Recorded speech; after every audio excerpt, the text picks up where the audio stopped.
Добро вечер, Гевгелија. Добро вечер за Социјалистичката партија, за ВМРО ДПМН, за Здружената победничка коалиција.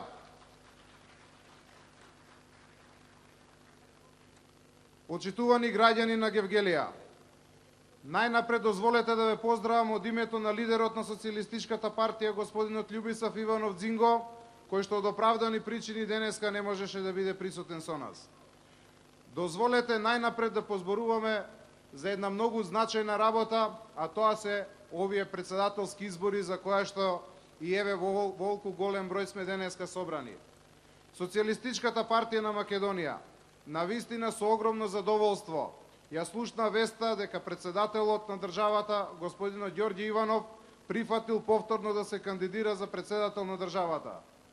Таа вест ја дочекавме со огромно задоволство, бидејќи знаевме дека господинот Ѓорѓе Иванов досега се истакнал со работливост, дека се работи за чесен и искрен човек, човек кој што постојано мислел на својот народ, човек кој што постојано мислел за Република Македонија, човек на кого државата му е пред се. И затоа и ние како политичка партија застануваме за господинот Ѓорѓе Иванов. И тоа не било како. Пратениците во собранието на Република Македонија исто така во мнозинството, во кој што дел се и пратениците од Социјалистичката партија со своите потписи ја поддржаа кандидатурата на господинот Ѓорѓе Иванов. Но особено значајно е што над 65.000 граѓани на Република Македонија за само неколку часа ја поддржаа таа кандидатура. И тоа говори за големата победа која што ќе следува.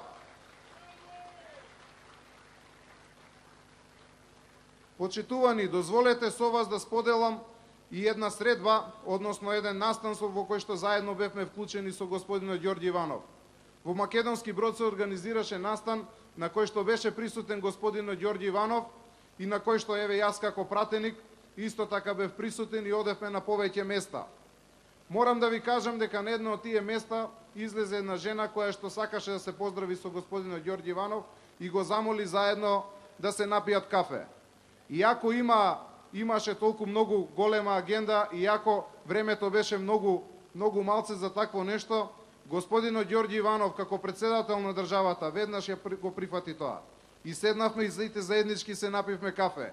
За таков човек се работи. И кога е председател на државата мисли за граѓаните. И сега буквално со секој еден граѓанин не само што се поздрави, туку со секој еден граѓанин и поправи муабет, а еве и го прифати кафето од жената која што еве сакаше да се напие кафе со него.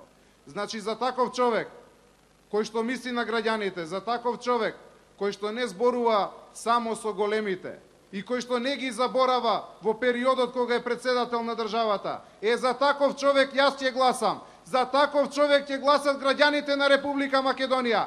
Таков човек сакаме да ни биде председател. Не сакаме кој било. Го сакаме за председател Ѓорѓе Иванов. И сите заедно гласаме за број 1. Сите заедно уште на 13 март, на 13 април ќе го добиеме новиот председател на државата. И тоа ќе биде Ѓорѓе Иванов. За двојната победа, која што ќе следува, више сите знаете, но за таа двојна победа ќе зборуваме повторно во Гевгелија.